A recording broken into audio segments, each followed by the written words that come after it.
तो इस्लाम में भजन भजन ही नहीं, इस्लाम में कोई किसी भी गाने की इजाजत नहीं है। इस्लाम में ढोल तमाशे की किसी तरह की इजाजत नहीं है। तो वो भी इस्लाम में इजाजत ही नहीं है। तो अच्छा, उसमें फतवे की जरूरत क्या है? वो तो पहले से ही एक मशहूर जमाना बात है। यानी इस्लाम गाने की इजाजत नहीं देता। इस्लाम जो मज़ामीर के साथ जो जिस तरह से गाने गाए जाते थे, जिस तरह से बॉलीवुड हॉलीवुड में तरीकेकार है, नहीं, इस्लाम उसकी मोहम्मद रफी इजाजत भी नहीं तो है। कितने भजन गाते थे, कितने सारे उनके तो भजन जो हैं, तो वो भी गलत था, वो भी इस्लाम मोहम्मद के। रफी को किसी ने अल्लाह का वली थोड़ी ने कह दिया।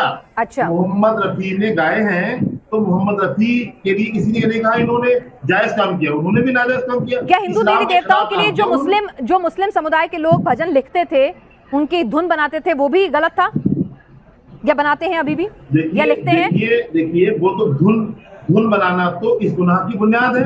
अच्छा, और लिखना? धुन बनाने वाला भी इसका गुनाहगार है। और अगर कोई हिंदू देवी देवताओं के गाने लिखता है तो वो भी गुनहगार है, कोई मुसलमान?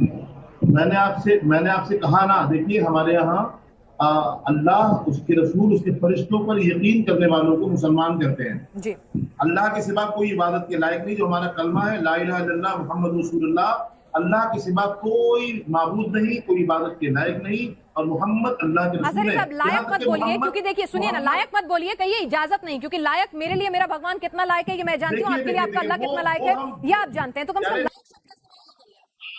आप इसको गलत आप ले जाइए, आप इसको गलत ले जाइए। इसका मामला सिर्फ मुसलमानों से जुड़ा हुआ है, आपसे नहीं जुड़ा हुआ है।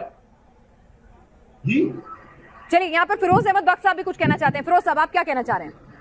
क्या यहाँ पर इन्होंने साहब, अजहरी साहब ने साफ मना कर दिया कि किसी भी धर्म के हिंदुओं के देवी देवताओं के लिए भजन लिखना, गाना, धुन बनाना गैर इस्लामी है, इस्लाम में गुनाह है।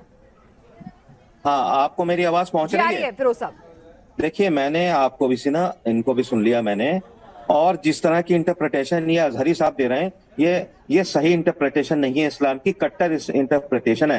एक छोटा सा वाकया prophet Mohammad peace be upon him आपका बता दूं। ईद का दिन था, prophet Mohammad peace be upon him आप अपने घर जा रहे थे, कुछ बच्चियां, आपकी जो बेटी थी, नवासियां वगैरह, ये सब बच्चियां जो मिलकर के है, ईद का दिन था तो अपने मौसीकी में मसरूफ थी, गा रही थी।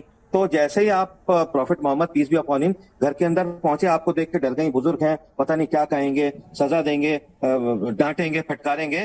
तो जब प्रॉफिट ने देखा, उनके बच्चियों के सर पे हाथ रखा, उन्होंने कहा, आप मुझे देख के क्यों खामोश हो गई? आप तो बहुत अच्छी मौसीकी कर रही थी, बहुत अच्छा गा रही थी, कंटिन्यू।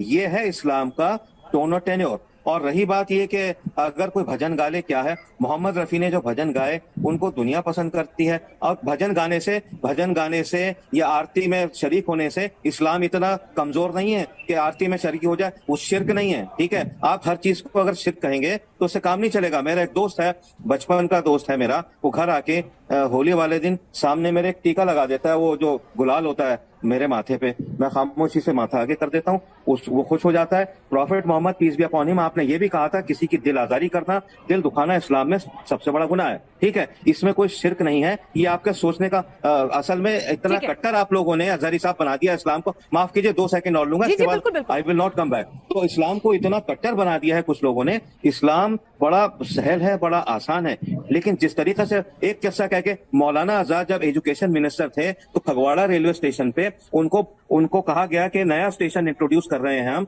तो आप वो फोड़िए, नारियल फोड़िए। आपने चूंकि सरकार का हुक्म था, नारियल फोड़ दिया, इनॉग्रेट हो गया, श्री गणेश हो गया। अखबार में नेक्स्ट डे डॉन के अंदर, पाकिस्तान कराची के अखबार में आई कि मौलाना ने आज तो ये नारियल फोड़ा है, कल टीका लगाएंगे, इस्लाम से खारिज हो जाएंगे। तो उसमें मौलाना ने जवाब दिया, यहाँ के जो अखबार है टाइम्स ऑफ इंडिया कि उसके थ्रू, कि देखिए मेरा इस्लाम इतना कमजोर नहीं है जितना जिना साहब का है। जिना साहब का कमेंट था, इन चीजों में अगर मैं नारियल फोड़ता हूं या कोई भजन सुनता हूं या वंदे मातरम सुनता हूं, मेरा इस्लाम और मजबूत होता है, मेरे इस्लाम की जड़ें और मजबूत होती हैं। ये बहुत हल्कापन है जिस तरह से मैंने अजहरी साहब को सुना।